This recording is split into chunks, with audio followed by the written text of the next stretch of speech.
आज मैं बहुत ही खुश हूं क्योंकि आज पूरे 11 साल बाद अमेरिका से मेरा दोस्त अपनी पढ़ाई पूरी करके वापस लौट रहा है।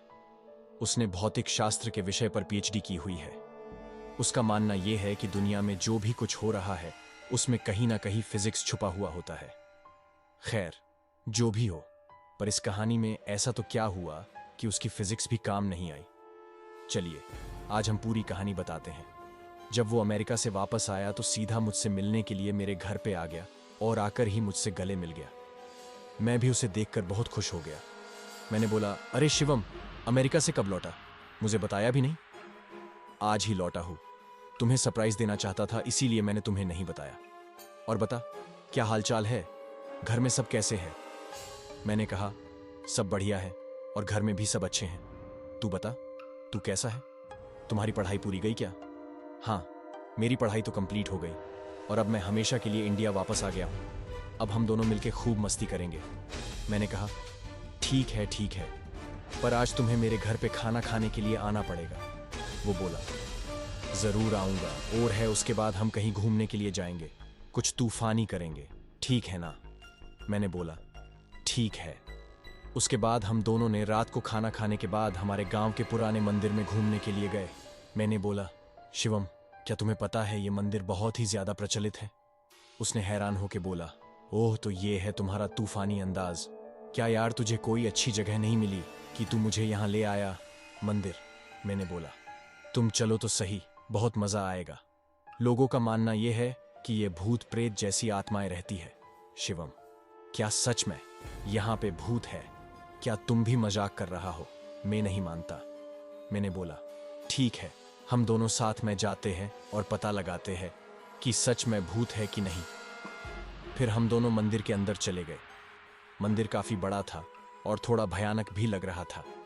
ऐसा लग रहा था कि कई दिनों से यह साफ सफाई नहीं हुई है। फिर हमने मंदिर के पुजारी से बात की। पंडित जी, हमने सुना है कि यहां आसपास कोई भूत का निवास है, क्या यह बात सही है?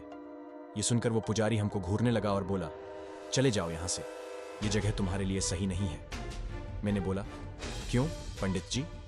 पंडित जी, आओ मेरे साथ, मैं आपको बताता हूं। इतना कह के वो हमें एक कमरे में ले गया और हम जैसे ही अंदर गए तो वो पुजारी ने बाहर से उस कमरे को लॉक कर दिया। ये देखकर मैं और मेरा दोस्त शिवम घबरा गए।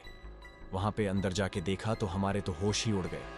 वहां उस रूम के अंदर कई सारे कंकड़ और हार्ड पिंजर पड़े थे और बहुत ज्यादा गंदी बांस आ रही थी। उतने में ही पीछे से दो बड़े और भयानक दिखने वाले आदमी आए।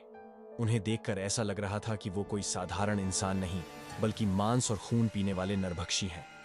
यह सब देखकर हम बहुत डर गए। हमने तो मान ही लिया था कि अब हम जिंदा नहीं बचेंगे। फिर उन दोनों ने हमें कस के पकड़ा और हमें एक कोने में गए। फिर हम दोनों बहुत चिल्लाए, बचाओ बचाओ, लेकिन कोई बचाने के लिए नहीं आया। इतने में ही हो पंडित जी एक बड़ी चमत्कारिक तलवार लेकर हमारे रूम में आए। फिर उन तीनों ने रूम में आग लगा के मंत्रोच्चार करना शुरू कर दिया। हमने यह सब देखकर डर के मारे और ज्यादा जोर जोर से चिल्लाने लगे। ठीक उसी समय किसी ने बाहर से हमारे रूम का दरवाजा खटखटाया। दरवाजे की खड़खड़ाहट सुनकर उन तीनों ने रूम की आग बुझा दी और दूसरे कमरे में चले गए। हमने तुरंत ही उठकर उस रूम का दरवाजा खोल दिया।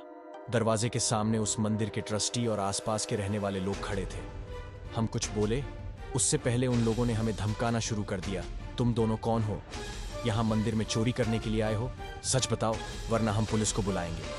हमने सब सच बता दिया, लेकिन उन लोगों को हमारी बातों पे भरोसा नहीं हो रहा था, बल्कि उल्टा हमें डांटने लगे। तुम दोनों क्या बोल रहे हो? नशा करके आए हो क्या? ये मंदिर कई सालों पहले खंडेर हो चुका है, यहां कोई पुजारी नहीं है। अब चलो यहां से, वरना हम पुलिस को बुलाएंगे। ये सुनकर हमारे तो होश ही उड़ गए, क्योंकि हमने अभी तक जो देखा वो कई इंसान नहीं बल्कि उनकी प्रेत आत्माएं ही थीं। हम तुरंत ही मंदिर से बाहर निकल गए। उसके बाद कभी हम उस जगह नहीं गए। तो दोस्तों, क्या आपके पास भी है कोई रियल हॉरर स्टोरी तो हमें शेयर करें कमेंट में। हम आपकी स्टोरी भी शेयर करेंगे। चैनल को सब्सक्राइब जरूर करें। राम राम।